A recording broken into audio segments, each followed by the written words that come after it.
सुदूरपश्चिम प्रदेशको विकासप्रति समर्पित 3FM93.8 मेगाहर्जसँगै online र मोबाइल सदैक साथ प्रसारण भइरहेको बिहान 6:30 बजेको दिनेश खबरमा कमल साउदको नमस्कार।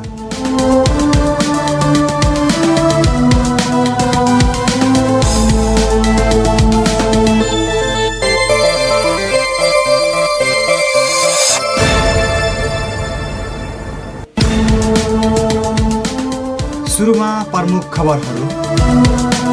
2.5 वर्ष अगाडि बलात्कारपछि हत्या गरेकी कञ्चनपुरकी निर्मला पन्त हत्याका दोषी पनि अब छिट्टै समातिने प्रहरीको दाबी।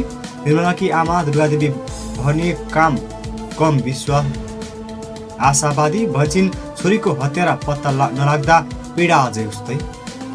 भिआइपी चाहिने र मलाई जुनदेखि रिस उठाएको छ त्यही मान्छे चाहिने होइन कि मलाई त मेरो छोरीलाई मार्ने मान्छे चाहिए हो। सुदूरपश्चिममा कोरोनाको सन्तास कम भएसँगै लाखौँ खर्चेर खरिद गरिएका पिसिआर मेसिन प्रयोगविहीन हुने चिन्ता। अन्य रोगको परीक्षणमा पनि काम लाग्ने भएकाले प्रयोगमा ल्याउन सुझाव। दोस्रो चरणको खोप अभियानको तयारी पनि सुरु। नरबक्सी बाघले एक स्याउला खोज्न गएकी महिलाको ज्यान लिएपछि कैलालीको बसन्ता क्षेत्रमा सन्तास बढ्दै। बाघले थप मानिस आक्रमण गर्ने भएले वनमा मानिसहरूका गतिविधि घट्दै। बाघको खोजीमा गएका संरक्षण कर्मीहरूको ऋतुहाल फर्काउन बाध्य।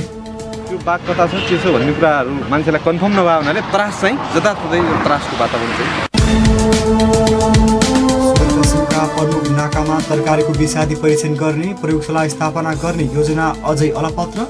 क्षेत्राधिकारभित्र नपरेको भन्दै सरकार पन्छिएपछि भान्सामा तरकारीसँगै विषादी भित्रिने जोखिम हुन्छ। र पर्यटन प्रवर्धनका लागि कञ्चनपुरमा चौथो शुक्लाफाटा पर्यटन महोत्सव सुरु। कैलालीमा 15 वर्षीय किशोरीमाथि बलात्कार गरेको आरोपमा 1 जना पक्राउ। अब दिनेश खबर विस्तारमा। भागरथी भट्टको हत्यारा सार्वजनिक गरे लगत्तै नेपाल प्रहरी अब 2.5 वर्ष अगाडि बलात्कारपछि हत्या गरिएकी कञ्चनपुरकी निर्मला पन्त हत्याका दोषी पनि छिट्टै समात्ने दावी गरिरहेको छ। प्रहरीको भनाइमा निर्मला पन्तको हत्यारा पत्ता लगाउन आवश्यक अनुसन्धान निरन्तर जारी रहेको छ। गत माघ 22 गते बलात्कारपछि हत्या गरेकी बैतडीकी भागरथी भट्टको बलात्कार र हत्याको गत साता सबल अनुसन्धान गरेको नेपाल प्रहरीले निर्मला पन्तको हत्या अनुसन्धान पनि अब छिट्टै निष्कर्षमा पुग्ने बताएको थियो।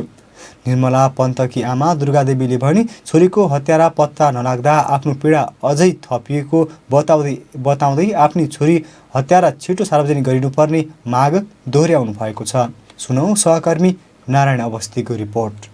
भागरथी भट्टको बलात्कार तथा हत्या अनुसन्धानलाई धेरै नेपालीले 2.5 वर्ष अघिको निर्मला पन्तको अनुसन्धानसँग जोडेर हेर्ने गरेको पाइन्छ। माघ 22 गते बैतडीको दोगडा केदारकी 17 वर्षीय किशोरी भागरथीको बलात्कार तथा हत्यामा संलग्न भनिएका आरोपितलाई प्रहरीले 2 हप्तापछि सार्वजनिक गर्न सफल भएको देखियो। तर 2075 साउन 10 गते बलात्कारपछि हत्या गरिएको अवस्थामा घर नजिकैको उखुबारीमा फेला परेकी कञ्चनपुर खामकी 13 वर्षीय किशोरी निर्मला पन्तको हत्याराको अहिलेसम्म अत्तोपत्तो छैन। त्यो घटना लगत्तै प्रहरीले सार्वजनिक गरेका एक आरोपितलाई समाजले अस्वीकार गरिदिएपछि निर्मला पन्तको हत्या अनुसन्धान तुहिन पुग्यो। तर प्रहरी भन्छ सबुत प्रमाण जुटाउँदै निर्मला पन्तको हत्यारा पत्ता लगाउने काम निरन्तर जारी छ। कञ्चनपुर प्रहरी प्रमुख प्रहरी उपरीक्षक उमा प्रसाद चतुर्वेदी यति नै समयमा यति दिनभित्रै निकाल्छ भन्ने कुरा हुँदैन। हामी लागिरहेछौँ। घटनाको सम्पूर्ण साना कुराहरूलाई हामी खेलाइरहेछौँ। सम्भावित तथ्यहरू अपराधीहरूसँग लिङ्क जोड्ने कुराहरू हामी लागिरहेछौँ। भागरथी प्रकरणमा छोटो समयमै आरोपितलाई सार्वजनिक गर्न सफलता पाएको नेपाल प्रहरीलाई निर्मला पन्त प्रकरणलाई पनि छिट्टै निष्कर्षमा पुर्याउन दबाब बढिरहेको प्रश्न छ। भागरथी प्रकरणमा सफल देखिएको प्रहरी संगठनले सोही प्रकृतिको निर्मला पन्त बलात्कार र हत्याको घटनामा समेत सफलता प्राप्त गरोस् भन्ने धेरैको चाहना रहेको पाइन्छ। त्यसैले भागरथी प्रकरण जस्तै निर्मला घटनामा पनि प्रहरी छिट्टै अन्तिम नतिजामा पुग्ने विश्वास प्रहरीको छ। दिनेश खबरको नागरिक सवालमा बोल्दै सुदूरपश्चिम प्रदेश प्रहरी प्रमुख प्रहरी नायब महानिरीक्षक उत्तम राज सुवेदी। अहिले भागीरथी प्रकरणमा जुन हामीले सफलतापूर्वक अनुसन्धान गर्यौं त्यसपछि एकातर्फ हाम्रो पनि मनोबल उच्च भएको छ, अर्कोतर्फ सर्वसाधारणको पनि हामी प्रतिको धारणा सकारात्मक आएको छ। यो प्रहरीले गर्ने रहेछ। त्यहाँ भागीरथी प्रकरणमा हामीले सूचना प्राप्त गर्यौं। अब निर्मला प्रकरणको पनि पुराना सूचनाहरू भए पनि हामीले प्राप्त गर्छौं भने अपराधीसम्म पुग्छौं। अपराधी पत्ता लागोस् भन्ने सबैभन्दा धेरै चाहना स्वाभाविक रूपमा पीडित निर्मला पन्तको आफ्नै परिवारको हुने नै भयो। निर्मला पन्तकी आमा दुर्गादेवी पन्तले छोरीको हत्या गर्ने अपराधी पत्ता लगाउने र पीडितलाई न्याय दिलाउने दायित्व राज्यको भएको बताउँदै आफूहरू न्यायको पर्खाइमा अझै भौतारिरहनुपर्ने स्थिति निकै पीडादायी भएको दिनेश एफएमलाई बताउनुभयो। तर आफ्नो आश मर्दै गएको दुर्गादेवी पन्तको दुखेसो छ। अपराधीको पत्ता लगाएर मलाई त त्यसलाई कारबाही हुनु चाहिए हो। मलाई त अब अहिलेसम्म धोका दिएको छ, पत्तै लागेको छैन, विश्वास पनि छैन। मैले ऊ भनेर कसैको मिलेको छ अनि उसले मारेकै छ भने त्यही मान्छे चाहिने, त्यो नभएकै चाहिने हो र ठुलै भिआइपी चाहिने र मलाई जुनदेखि रिस उठेको छ त्यही मान्छे चाहिने होइन कि मलाई त मेरो छोरीलाई मार्ने मान्छे चाहिए हो। निर्मला पन्त घटनाको अनुसन्धान कहिल्यै निष्कर्षमा नपुग्ने पो हो कि भन्ने आशंकाबीच केही समय अघि सङ्घीय सरकारका मन्त्रीहरूले नै हत्यारालाई पानीमुनि गए पनि नछोडिने र त्यो व्यक्ति वर्षौंपछि पनि सार्वजनिक भई छाड्ने अभिव्यक्ति दिएका थिए। अहिले बैतडीकी भागरथी भट्टको घटनाको सफल अनुसन्धानबाट हौसिएको नेपाल प्रहरीले कञ्चनपुरकी निर्मला हत्यामा पनि सफलता हासिल गरेको हेर्न धेरैले व्यग्र प्रतीक्षा गरिरहेका छन्। तर प्रहरीले निर्मला पन्तमाथि भएको अत्याचार र अन्यायका विषयमा जुटाउने सबुत प्रमाण र उसले उभ्याउन सक्ने आरोपितबारे अहिले नै पूर्वानुमान गर्न सकिने स्थिति नरहेको प्रहरीको भनाइ छ। उसका अनुसार निर्मला पन्त घटनाको अनुसन्धान नयाँ कोणबाट अघि बढिरहेको छ। दिनेश एफएम 93.8 मेगाहर्जका लागि नारायण अवस्थी, धनगढी। कैलालीमा 15 वर्षीय किशोरीलाई बलात्कार गरेको आरोपमा एकजना पक्राउ परेका छन्। पक्राउ पर्नेमा जिल्लाको सूर्य गाउँपालिका वडा नम्बर 4 बस्ने 40 वर्षीय नरेश देउवा रहेको जिल्ला प्रहरी कार्यालय कैलालीले जनाएको छ। देउवाले ती बालिकालाई लगलाई फकाई होटलमा लगी जबरजस्ती करणी गरेको भन्ने खबर प्राप्त भएपछि प्रहरीले उहाँलाई धनगढी उपमहानगरपालिका वडा नम्बर 4 बस पार्कबाट पक्राउ गरेको हो। घटना सम्बन्धी थप अनुसन्धान भइरहेको प्रहरीले जनाएको छ।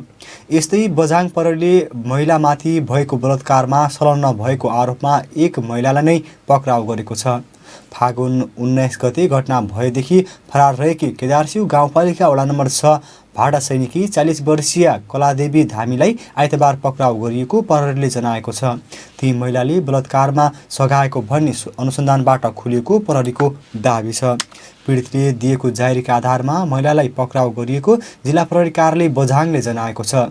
बझाङका प्रमुख प्रहरी नायब परीक्षक रूपक खड्काका अनुसार पक्राउ परेकी धामीलाई आवश्यक कारबाहीका लागि जिल्ला अदालतमा पेश गरिएको छ। सोही मुद्दामा फरार रहेका अर्का आरोपित दिलीप बहादुर कुर्धामीको भने खोजी भइरहेको प्रहरीले बताएको छ।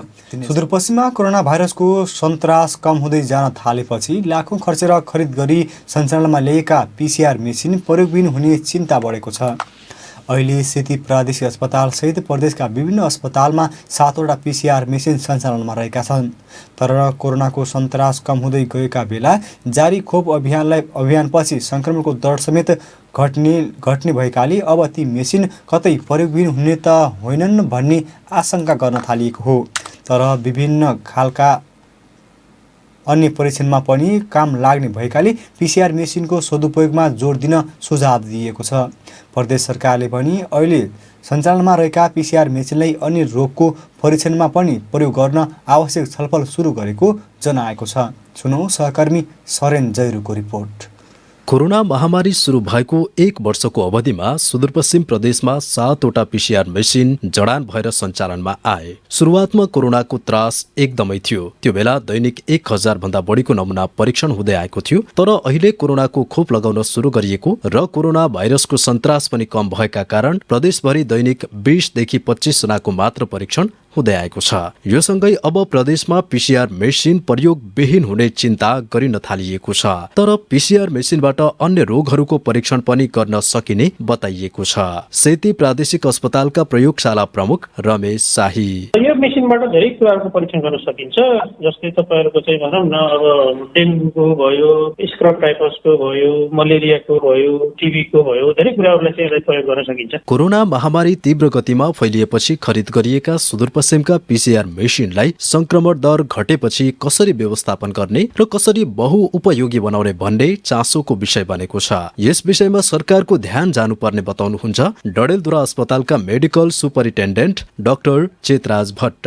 कोभिडको लागि युज मात्रै हुने चाहिँ होइन, त्यो बाहेकका थुप्रै कुराहरूको लागि युज गर्न सकिन्छ। अब त्यस्तो अहिले मन्त्रालयतिरबाटै संस्थागत निर्णय त खासै के भएको छैन, तर यसको पोसिबिलिटिजहरू चाहिँ लिमिटलेस हुन्छ क्या। कोरोना परीक्षण र संक्रमण दुवै घटिरहेको अवस्थामा कतै अहिले सञ्चालित पीसीआर मेसिन त्यत्तिकै थन्क्याइने त होइन भन्ने चासो पनि धेरैको छ। तर प्रदेशको सामाजिक विकास मन्त्रालयले कोरोना परीक्षणसँगै कुनै प्रयोगशालामा डेङ्गीको परीक्षण र कुनैमा मलेरियाको परीक्षण गर्ने गरी मेसिनको सदुपयोग गर्न आवश्यक तयारी थालिएको जनाएको छ।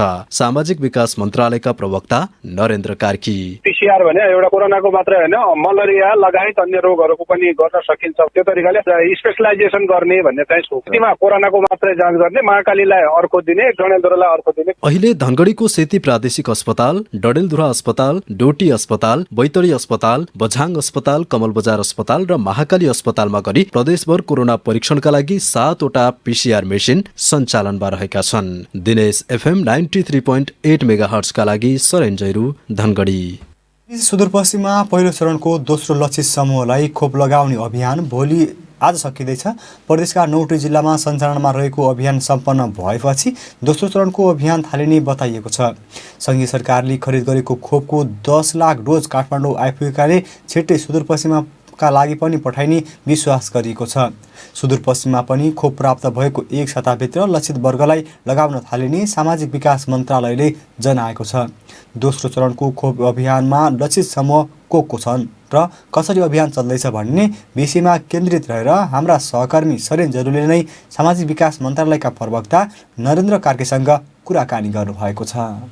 हाम्रो 1 हप्ताभित्र हामी जहाँ आइपुग्छ 23 गतेबाट सञ्चालन हुने हो। 1 हप्ताभित्र आयो भने 1-2 दिनमै हामी जिल्लाहरूमा चाहिँ पुर्याउँछ। अनि कसरी बाँड्ने योजना बनाउनु भएको छ? अब जिल्लाको तथ्याङ्क आउँछ, त्यो उहाँहरूको टार्गेट ग्रुप सेट हुन्छ। लक्षित समूहको संख्याको आधारमा चाहिँ हामी 10% खेर जाने दरलाई मध्यनजर गरेर क्यालकुलेसन गरेर पठाउँछौँ। अहिले चाहिँ 55 वर्षभन्दा माथिका र शिक्षकहरू, प्राध्यापकहरू र सार्वजनिक यातायातका चालकहरू र सहर चालकहरूलाई चाहिँ लक्षित गरिएर चाहिँ दोस्रो चरणको टार्गेट ग्रुप सेट गरिएको चाहिँ छ। हामीले दिने भनेको जिल्लाहरूलाई नै हो। त्यसपछि कहाँको लक्षित समूह कति छ, 28 गतेबाट हुनेमा चाहिँ प्रत्येक पालिकामा चाहिँ हाम्रो खोप केन्द्र रहन्छ। अब ठुलो ठाउँमा बढी खोप केन्द्र होलान्, कम ठाउँमा कम होलान्। त्यो जनसङ्ख्याको आधारले हुने भयो हुनाले लक्षित समूहको संख्याको आधारमा चाहिँ खोप वितरण। पहिलो चरणमा चाहिँ भण्डारणको व्यवस्था कस्तो थियो र अब भण्डारणको व्यवस्था कस्तो छ हाम्रो प्रदेशमा? अहिलेलाई पुग्छ। हामीसित चाहिँ स्टोरेज गर्ने क्यापेसिटी चाहिँ छ, त्यस्तो चाहिँ समस्या चाहिँ छैन। आपूर्ति केन्द्रमा सुरुमा आउँछ, त्यहाँबाट चाहिँ हाम्रो सब सेन्टरहरू जिल्लातिर चाहिँ डिस्ट्रिब्युसन हुन्छ र थप उसको लागि चाहिँ अब पछि मार्चमा जानको लागि हाम्रो नयाँ चाहिँ वेयर हाउस चाहिँ बन्ने क्रम सुरु भइसक्यो। उहाँ हुनुहुन्थ्यो सुदूरपश्चिमका सामाजिक विकास मन्त्रालयका प्रवक्ता नरेन्द्र कार्की। सहकर्मी सरेन जयुसँग कुराकानी गर्नुहुँदै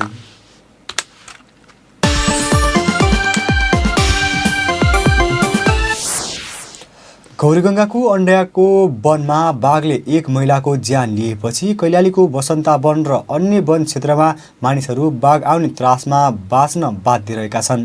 नरभक्षी बाघलाई नियन्त्रणमा लिने संरक्षण कर्मीहरूको प्रयास लगातार विफल भएपछि गौरीगङ्गादेखि कैलालीसम्मका मानिसमा बाघ आउने हो कि भन्ने सन्तास घट्न नसकेको हो। पाटी बाघ पाइने भारतको पिलिभित, दुदुवा र नेपालका शुक्लाफाटा र बर्दिया राष्ट्रिय निकुञ्जले घेरिएको कैलालीमा नरभक्षी बाघले 2 स्थानमा मानिसलाई आक्रमण गरिसकेको छ।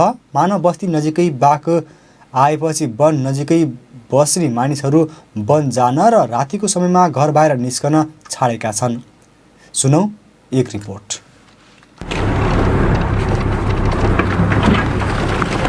नरबक्सी बाघ देखिएको कैलालीको गौरीगङ्गा नगरपालिका र कैलाली गाउँपालिका बीचका वन जङ्गलमा शनिबार दिउँसो वन अधिकारी तथा प्राविधिकहरूको एउटा समूह वन जङ्गलभित्र पसेर पाटे बाघको खोजीमा जुट्यो। उनीहरूले वन जङ्गलमा जडान गरिएका 17 मध्ये 6 क्यामेरा खोलेर हेर्न थाले।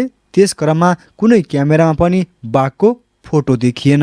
संरक्षण कर्मीहरूको समूहले जंगलमा जडान गरेका क्यामेरामा बाघ नदेखेपछि प्राविधिकहरू गौरीगङ्गा क्षेत्रमा अब बाघ नहुने निष्कर्षमा पुगे। तर गौरीगङ्गाका स्थानीयवासीहरू भने ढुक्क हुन सकेका छैनन्। वन नजिकैका बस्तीहरूमा खेतबारी वा झाडी बुट्यानमा बाघ पुनः देखिएको भन्दै उनीहरू त्रसित भएका हुन्। गौरीगङ्गा नजिकैको मोहनयाल गाउँपालिका वडा नम्बर 5 की अञ्जना घरती मगर घरमै अनि त्यहाँ कराएर उडे डुब्रिया छ उडे किरे डुब्रिया छ।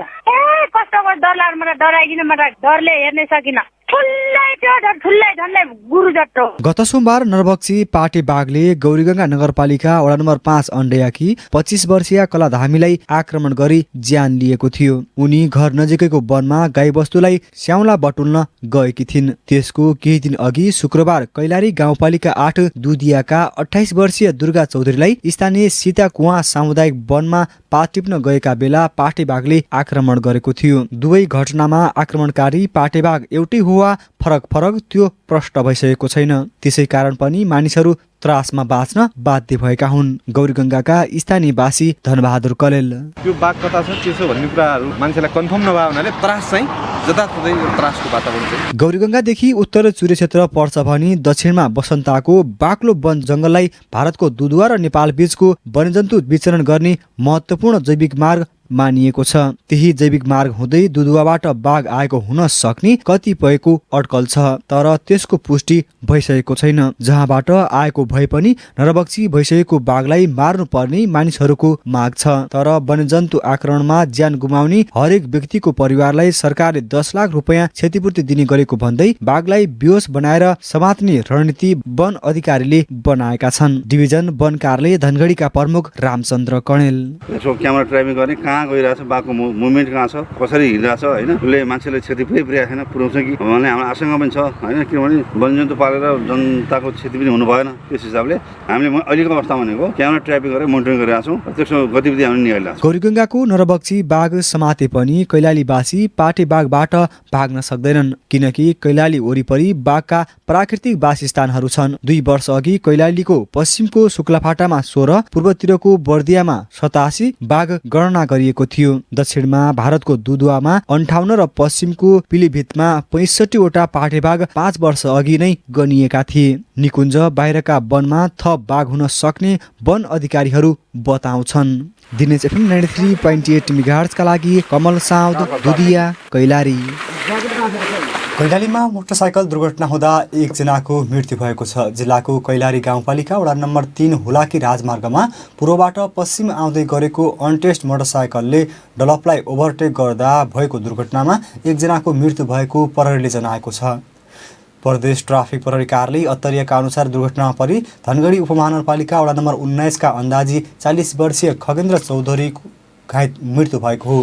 दुर्घटनामा परि गम्भीर घाइते भएका चौधरीको उपचारका क्रममा धनगढीको निसर्ग अस्पतालमा मृत्यु भएको प्रहरीले जनाएको छ। सुदूरपश्चिमका प्रमुख नेपाल भारत नाकामा तरकारीको विषादी परीक्षण गर्ने प्रयोगशाला स्थापना गर्ने योजना अलपत्र परेपछि प्रदेशमा खानेकुरामा विषादी मिसिने जोखिम उच्च बनेको छ। गत वर्ष मात्रै सङ्घीय सरकारले भारतबाट आउने तरकारीमा रोक लगाउने निर्णय गरेको थियो, तर उक्त निर्णय सरकारले केही समयमै फिर्ता लिएपछि भन्सार बिन्दुमा विषादी परीक्षण गर्ने प्रयोगशाला स्थापनाको योजना समेत बनाएको थियो। उक्त समयमा प्रदेश र स्थानीय सरकारले पनि पहल गर्ने दाबी गरेका थिए, तर अहिलेसम्म सुदूरपश्चिमका कुनै पनि नाकामा प्रयोगशाला स्थापना गर्ने सुरसार देखिएको छैन। स्थानीय तह र प्रदेश सरकार पनि आफ्नो क्षेत्राधिकारभित्र नपर्ने भन्दै पन्छिरहेका छन्। सुनौ सहकर्मी रोशन भट्टको रिपोर्ट। सुदूरपश्चिममा अहिलेको याममा स्थानीय तरकारी उत्पादन बढी हुने गर्छ, जसका कारण सरकारी अधिकारीहरू स्थानीय उत्पादनले नै यहाँको मागलाई धान्न सक्ने दावी गरिरहेका छन्। तर तरकारी उत्पादन गर्ने किसानहरू भने माग आपूर्ति गर्न निकै कठिन भइरहेको बताउँछन्, जसका कारण तरकारीका लागि पनि भारतको भर नपरी सुखै छैन। तर नाकामा स्थापना गरिने भनिएका विषादी परीक्षण प्रयोगशाला नभएपछि भान्सामा विषादी पुग्ने जोखिम उच्च रहेको छ। कैलाली भन्सार कार्यालयका सूचना अधिकारी परमानन्द जोशी। परीक्षण कार्यालय रहेछ प्रदेश अन्तर्गत अलिकति प्रेसर दबाब अथवा हाम्रो तर्फबाट अलिकति हुन नसकेर यो के भने प्रदेश मार्फतै उनीहरूले चाहिँ अलिकति पहल गरिदियो भने मात्रै हुन सक्ने, नभए हुन सक्दैन रहेछ। प्रयोगशाला चाहिँ यहाँ स्थापना अहिले भएको छैन। अब विस्तारित रूपमा ठुल्ठुलो भन्सारहरूतिर क्रमशः हुन लागिरहेको छ। अब हाम्रो पालो त कहिले पुग्ने हो। 2076 सालको सुरुवातमा भारतबाट आउने तरकारीमा विषादी भेटिएपछि नेपाल सरकारले भारतबाट तरकारी नल्याउने निर्णय गरेको थियो। तर उक्त निर्णय संघीय सरकारले केही समयमै फिर्ता लिएपछि नाकामा प्रयोगशाला राखेर परीक्षण गरेर मात्रै तरकारी भित्र्याउने भनिएको थियो। त्यो बेला स्थानीय तहहरूले पनि नजिकका नाकामा प्रयोगशाला स्थापना गर्न आफूहरू सहयोग गर्ने दावी गरेका थिए। तर अहिले स्थानीय तहहरू पनि आफ्नो क्षेत्राधिकार भित्र नपर्ने भन्दै पन्छिरहेका छन्। धनगढी महानगरपालिकाका प्रवक्ता सन्तोष मुडभरी। एउटा प्रयोगशाला स्थापना गर्ने भन्ने कुरा थियो। अब त्यो अतरियामा त प्रयोगशाला छ, तर हामीले यहाँ भन्सारमा पनि एउटा प्रयोगशाला स्थापना गरेर यसलाई सुचारू गर्ने भन्ने किसिमको योजना बनाएको थियौँ। अलि लागत बढी लाग्ने भएर अब फेरि बीचमा यो कोरोना पनि आएको हुनाले त्यो विषयमा अहिले त्यस्तो इस्टिमेटहरू केही पनि बनेको छैन। अहिले सुदूरपश्चिमको अत्तरियामा मात्रै विषादी परीक्षण गर्ने प्रयोगशाला रहेको छ। कैलाली कञ्चनपुर सहितका अन्य नाकाबाट आउने तरकारीलाई परीक्षण गर्न अत्तरिया पुगाउनु पर्ने बाध्यता छ, जसका कारण भारतबाट आउने तरकारीलाई ढुवानी गर्न ढिलाइ भइरहेको छ। सुदूरपश्चिम प्रदेश सरकारले भने भारतबाट आउने तरकारीमा विषादी परीक्षण गर्ने प्रयोगशाला स्थापना गर्नुभन्दा स्थानीय उत्पादन बढाउनतर्फ ध्यान दिएको दावी गर्दै आएको छ। भूमि व्यवस्था कृषि तथा सहकारी मन्त्रालयका सूचना अधिकारी गोकुल बोहरा। यहाँ पत्र आथ्यो भन्सार कार्यालयभित्र नै ल्याब स्थापना गरिदिनुहोस् भनेर। अब त्यो ल्याब चाहिँ भन्सारमा अन्तर्राष्ट्रिय सिमानामा क्वारेन्टाइनको कुराहरूमा मलाई लाग्छ प्रदेश सरकारको त्यति हाम्रो भूमिका हुँदैन। तुरुन्त त्यहाँ ल्याब स्थापना गर्ने भन्दा पनि हाम्रो किसानलाई कसरी जोगाउने भन्ने प्रायोरिटी बढी छ के हाम्रो। विषादी रहित तरकारी आम उपभोक्ताको भान्सामा पुर्याउनका लागि अहिले त्रिनगर र गड्डाचौकी नाकामा तत्काल प्रयोगशाला स्थापना गर्नुपर्ने देखिएको छ। स्थानीय उत्पादनमा समेत विषादी प्रयोग हुने हुँदा अन्य स्थानमा परीक्षण गर्ने प्रयोगशाला राख्नुपर्ने सुझाव धेरैको छ। दिनेश एफएम 93.8 मेगाहर्जका लागि रोशन भट्ट, धनगढी। प्रधानमन्त्री केपी शर्मा ओली आज सुदूरपश्चिम आउने हुनुभएको छ। झन्डै 26 वर्षदेखि चर्चामा रहेको कञ्चनपुरको दैजी छेला औद्योगिक क्षेत्र शिलान्यास गर्न नेकपा ओली समूहका अध्यक्ष समेत रहनुभएका प्रधानमन्त्री ओली सुदूरपश्चिम आउनुहुने भएको हो। ओली आज बिहान काठमाडौँबाट हुने श्री एयरलाइन्सको पहिलो उडान मार्फत धनगढी विमानस्थलमा अवतरण गर्ने कार्यक्रम तय भएको नेकपाले जनाएको छ। केही बेर आराम गरेर नेपाली सेनाको हेलिकप्टर मार्फत कञ्चनपुर जाने कार्यक्रम तय गरिएको छ।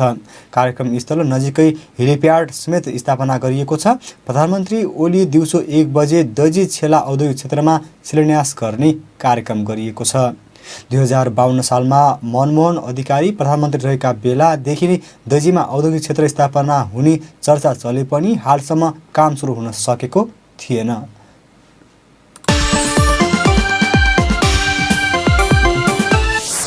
र कञ्चनपुरमा हिजोदेखि चौथो शुक्लाफाटा पर्यटन महोत्सव सुरु भएको छ। सुदूरपश्चिमकै प्रमुख पर्यटकीय स्थल समेत रहेको शुक्लाफाटा राष्ट्रिय निकुञ्जको प्रवर्धन गर्ने उद्देश्यले 2073 सालदेखि आयोजना हुँदै आएको महोत्सव पर्यटकीय सम्भावनाको कुञ्ज शुक्लाफाटा राष्ट्रिय निकुञ्ज भन्ने नाराका साथ आइतबारदेखि सुरु भएको हो। महोत्सवको नेपाल सरकारका वन तथा वातावरण मन्त्री प्रेमबहादुर आलेले एक समारोहका बीच उद्घाटन गर्नुभएको छ। भीमदत्त नगरपालिकाको आयोजनामा सुरु भएको महोत्सव फागुन 15 गतेसम्म सञ्चालन हुनेछ। प्रसारणको अन्तिममा प्रमुख खबरहरू पुनः एकपटक। 2.5 वर्ष अगाडि बलात्कारपछि हत्या गरेकी कञ्चनपुरकी निर्मला पन्त हत्याका दोषी पनि अब छिट्टै समातिने प्रहरीको दाबी। निर्मलाकी आमा दुर्गादेवी भने कम आशावादी भन्छिन् छोरीको हत्यारा पत्ता नलाग्दा पीडा अझै उस्तै।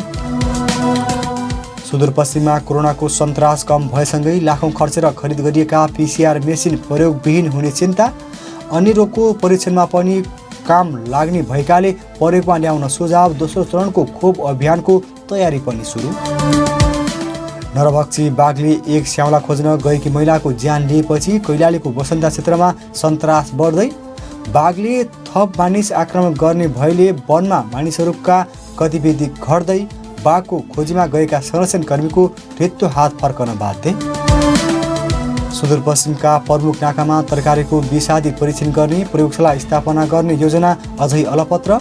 क्षेत्राधिकारभित्र नपरेको भन्दै सरकार पन्छिन पछि भान्सामा तरकारीसँगै विषादी भित्रिने जोखिम उठ्छ। र पर्यटन प्रवर्धनका लागि कञ्चनपुरमा चौथो शुक्लाफाटा पर्यटन महोत्सव सुरु। कैलालीमा 13 वर्षीय किशोरीमाथि बलात्कार गरेको आरोपमा एकजना पक्राउ। यस दिनेश खबरका साथमा मेटलाइफ तपाईसँगै जीवनमा अघि बढ्दै।